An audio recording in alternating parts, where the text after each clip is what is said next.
12월 7일 월요일 신령과 진정으로 예배합니다. 아버지께 참되게 예배하는 자들은 영과 진리로 예배할 때가 오나니 곧 이때라. 아버지께서는 자기에게 이렇게 예배하는 자들을 찾으시느니라. 하나님은 영이시니 예배하는 자가 영과 진리로 예배할지니라. 요한복음 4장 23절에서 24절.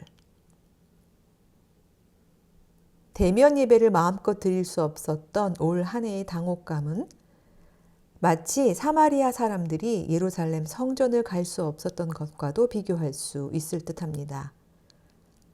하나님께서 어찌 사람이 만든 집에 갇히시겠습니까마는 다윗과 솔로몬에 의해서 아름답게 세워진 예루살렘 성전은 이후 이스라엘 사람들의 경건과 신앙의 중심 장소가 되었죠. 정치적으로는 왕권을 강화하려는 목적도 있었을 겁니다.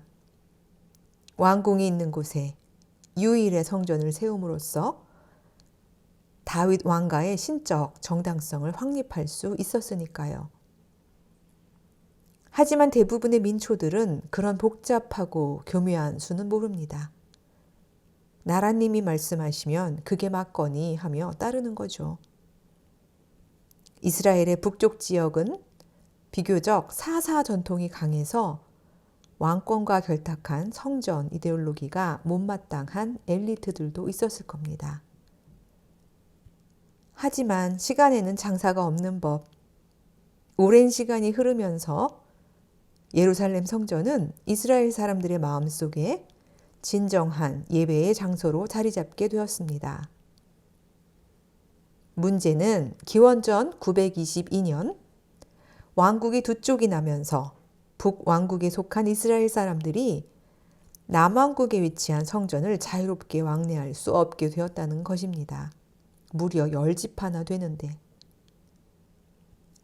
다급해진 여로보암은 자신의 왕국 경계선 위아래 두 군데에 예배의 장소를 만듭니다.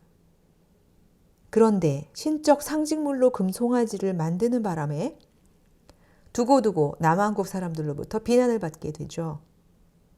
가뜩이나 불신앙의 사람들이라는 비난의 시선을 받고 있던 북왕국 이스라엘은 결국 아수르에 의해 먼저 멸망당하면서 제국의 외교 정책이었던 혼혈 정책의 희생물이 되고 말았습니다.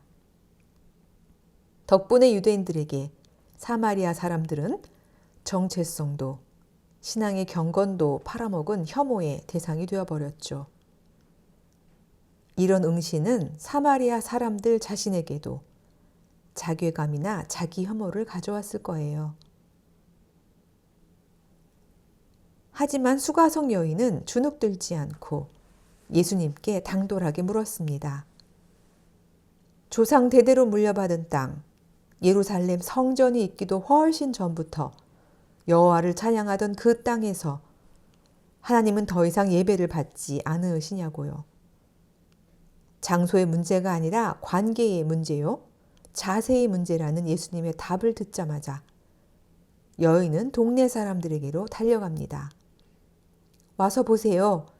이분이 그리스도가 아닙니까? 그야말로 복음이었을 겁니다. 남보다도 못한 2등 민족으로 멸시받아 쭈뼛거려온 그들인데 여인의 증거에 얼마나 기뻤을까요? 지금 여기에서 다시 시작하자.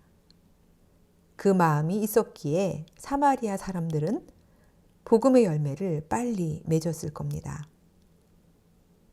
이렇게 2000년 전 예수께서 영과 진리라는 해답을 주셨는데 행여 오늘의 우리가 또다시 여호와 하나님을 개교의 건물 안에 가두려는 것은 아닌지, 하수상한 시절에 무엇이 예배의 본령인지를 물어야 할 것 같습니다.